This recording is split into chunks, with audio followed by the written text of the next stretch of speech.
Tuan dan Puan, selamat datang kembali di Rasionisvia. Perkenalkan, saya Charlie Tungka, dan pada kesempatan kali ini, Tuan dan Puan sedang menonton salah satu segmen terbaru dari Rasionisvia, yaitu Menggugat Realitas. Tuan dan Puan yang saya hormati, pada dasarnya manusia itu merupakan binatang yang kemudian berpikir ya. Adapun satu hal yang begitu fundamental yang membedakan antara manusia dengan binatang-binatang yang lainnya adalah kemampuan kita untuk bernalar gitu. Jadi, adapun pencapaian-pencapaian besar yang kita sudah berhasil gapai hari ini, baik manusia menempati posisi tertinggi dari rantai makanan, atau misalnya manusia berhasil menguasai planet ini sepenuhnya, itu tidak terlepas dari peran penting akal budi kita di situ. Maka menurutku, sudah sepatutnya kita memberikan penghormatan tertinggi terhadap akal budi kita. Sudah sepatutnya kita kemudian memposisikannya di posisi yang benar-benar mulia gitu. Caranya adalah dengan memaksimalisasi atau memanfaatkan penggunaannya sebaik-baik mungkin gitu. Caranya adalah dengan kemudian kita berpikir terlebih dahulu sebelum kita mempercayai sesuatu. Caranya adalah dengan kita berpikir terlebih dahulu sebelum kemudian kita melakukan satu tindakan-tindakan tertentu. Nah, yang menjadi pertanyaan adalah apakah hari ini kita sudah memberikan penghormatan kepada akal budi kita atau yang terjadi justru sebaliknya. Kita malah justru menistakan akal budi kita dengan cara kita menerima segala sesuatu secara mentah-mentah, sesuatu yang datang di luar daripada kita tanpa melewati satu proses dialektis berpikir terlebih dahulu. Nah, Tuan dan Puan, pada kesempatan kali ini yang akan kita bahas. Kita kemudian mengangkat satu topik, yaitu seni untuk berpikir kritis gitu. Untuk itu, selamat menyaksikan.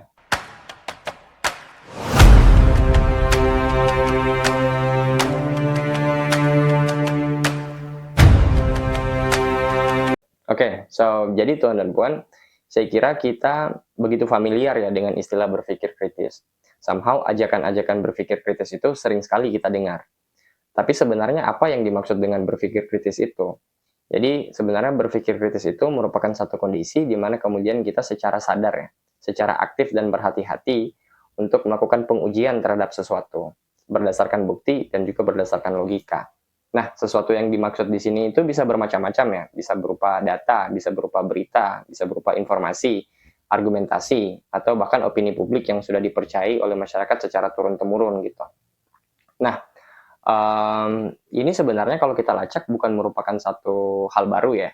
Jadi di era awal abad ke-20-an ada salah satu pemikir namanya John Dewey, dia menggunakan istilah yang berbeda, namanya reflective thinking. Jadi reflective thinking kurang lebih sama. Kita melakukan penimbangan terlebih dahulu terhadap sesuatu untuk sesuatu itu dapat diterima gitu. Jadi bisa dikatakan bahwa titik berangkat dari berpikir kritis itu adalah meragukan sesuatu terlebih dahulu gitu. Jadi di sini ada satu hal yang perlu diluruskan, bahwa meragukan itu sendiri berbeda dengan kemudian kita menolak gitu. Jadi meragukan itu sendiri satu kondisi di mana kita menahan diri kita untuk tidak buru-buru mengatakan bahwa sesuatu itu adalah salah atau sesuatu itu adalah benar sampai kemudian kita memiliki cukup bukti yang kuat gitu.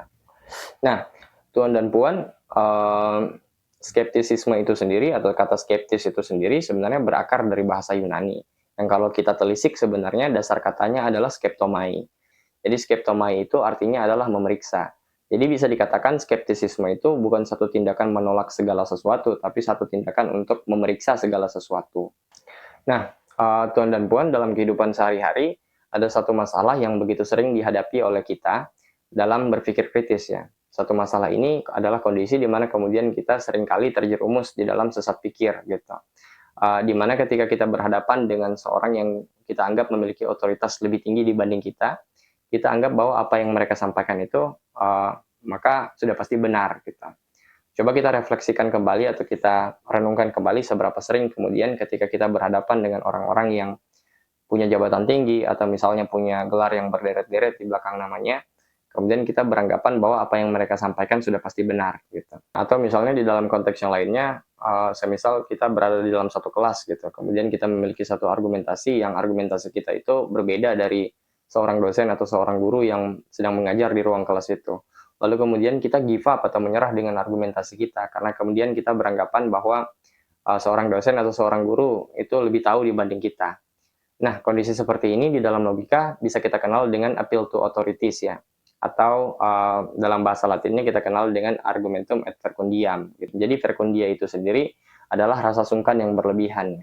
Jadi kita satu kondisi di mana kemudian kita menyerah dengan argumen kita bukan karena kita kekurangan bukti, tapi kemudian kita merasa sungkan terhadap orang tersebut. Gitu. Lalu bagaimana kemudian seseorang yang kemudian mengklaim dirinya berpikir kritis apabila diperhadapkan dengan pendapat para ahli ya? Jadi bukankah seorang pakar atau para ahli itu lebih tahu terhadap sesuatu dibanding masyarakat awam gitu? Karena mereka memiliki satu metodologi yang terbarukan, mereka memiliki tools dan juga equipment yang lebih mutakhir untuk menguji sesuatu untuk dapat dikatakan untuk layak dapat dikatakan benar atau layak dapat dikatakan salah gitu. Bagaimana kemudian kita menyikapi hal ini? Jadi yang perlu kita garis bawahi adalah gelar jabatan itu tidak otomatis membuat orang menjadi kebal terhadap salah ya. Salah itu sendiri sifatnya inheren yang melekat pada setiap orang gitu, termasuk kepada otoritas gitu. Dan sejarah membuktikan itu berulang-ulang ya, berkali-kali gitu. Di abad ke-17 pada waktu itu, otoritas yang begitu dihormati di dunia barat pada waktu itu adalah gereja.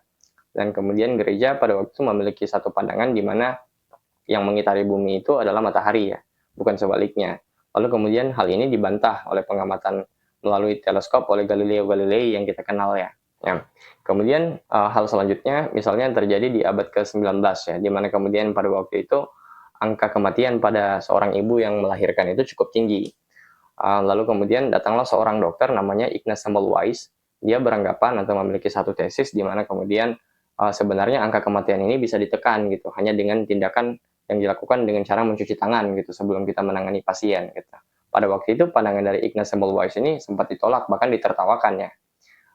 Sampai pada akhirnya setelah orang discover teori tentang kuman, baru kemudian pandangan dari Ignaz Semmelweis ini kemudian bisa diterima gitu. Jadi tuan dan puan, ini hanya sebagian kecil dari sekian banyak contoh-contoh di mana kemudian kita bisa melihat bahwa menjadi keliru ketika kita bergantung sepenuhnya terhadap otoritas atau menganggap bahwa konsensus dari otoritas itu atau kesepakatan dari otoritas itu merupakan satu kebenaran yang sudah final gitu dan tidak bisa atau tidak mungkin salah gitu. Tapi kan itu dulu ya, di saat kemudian teknologi belum semutakhir sekarang, di saat kemudian ilmu pengetahuan belum seberkembang sekarang gitu. Hari ini otoritas sudah punya teknologi yang begitu canggih dan begitu mutakhir untuk membuktikan sesuatu. Nah, mungkin ada sanggahan seperti itu. Tapi yang perlu kita garis bawahi adalah setiap manusia tidak mungkin terlepas dari kepentingannya masing-masing. Jadi manusia itu tidak pernah netral pada dasarnya. Dia punya kepentingannya masing-masing. Nah, begitu juga dengan otoritas. Kita bisa uji hal ini dalam kehidupan kita sehari-hari ya. Katakanlah seorang peneliti yang risetnya dibiayai oleh perusahaan farmasi. Mungkin baik secara sadar maupun tidak, seorang peneliti ini punya kecenderungan untuk menyajikan data yang menguntungkan pihak yang membiayai penelitiannya gitu. So, justru karena memahami akan adanya bias seperti ini, sains kemudian membangun mekanisme untuk mengkoreksi dirinya sendiri. Ada namanya peer to review, di mana kemudian satu penelitian tertentu itu harus dapat dibuktikan oleh ahli yang lainnya gitu. Ada tuntutan replikasi di situ, di mana penelitian yang sama harus bisa diulang dan hasilnya harus tetap sama. Gitu. Dalam hal ini sebenarnya ada yang menarik ya, salah seorang pemikir ya, namanya Tom Nichols. Dia kemudian menulis buku, judul bukunya adalah The Death of Expertise, yang kalau kita translate ke Indonesia artinya adalah matinya kepakaran gitu. Di dalam buku ini Tom Nichols itu menyayangkan satu kondisi di mana kemudian masyarakat secara beramai-ramai terkesan arogan gitu, melakukan penolakan-penolakan terhadap para pakar dan juga para ahli, dan kemudian kondisi masyarakat yang dirasa merasa tahu hanya bermodalkan Google gitu, hanya bermodalkan googling gitu. Dan dalam kondisi ini Nicole sebenarnya ada benarnya ya. Memang benar bahwa kita harus senantiasa melakukan segala sesuatu secara kritis. Tapi di sisi lain, ketika kita kemudian menolak segala keahlian seseorang secara membabi buta, itu juga merupakan hal yang keliru. Maka di posisi ini sebenarnya kita harus jernih ya, kita harus jeli melihat. Kita di sini sama sekali tidak sedang menghakimi bahwa otoritas itu sudah pasti salah, sama sekali bukan demikian. Tapi dalam kaidah berpikir kritis adalah sebuah kesalahan yang fatal kalau kemudian kita beranggapan bahwa informasi dari otoritas itu sudah pasti 100% benar gitu. Jadi tuan dan puan, skeptisisme atau sikap meragukan yang tadi kita bahas itu merupakan langkah pertama atau langkah paling awal yang harus kita ambil kalau kita kemudian mau untuk berpikir kritis gitu. Jadi harapannya melalui video ini ke depannya setiap kali ada informasi yang datang kepada kita, entah dari siapapun dia datang, dengan gelar setinggi apapun, dengan jabatan sebesar apapun, pertanyaan-pertanyaan yang harus kita ajukan bukan siapa yang berbicara, tapi melainkan apa alasannya, gitu, apa buktinya, gitu. Kenapa hal ini menjadi layak untuk kita anggap benar, gitu. Oke, hal itu berlaku juga dengan apa yang saya sampaikan kepada tuan dan puan melalui video ini. Silakan untuk dicek juga, silakan untuk diuji juga, silakan untuk digugat juga. Sekian dulu untuk video Rasinosvia pada kesempatan yang singkat ini. Semoga ada hal yang begitu bermanfaat yang bisa dapat dipetik dan bermanfaat bagi kita semua. Untuk itu sampai jumpa di video selanjutnya.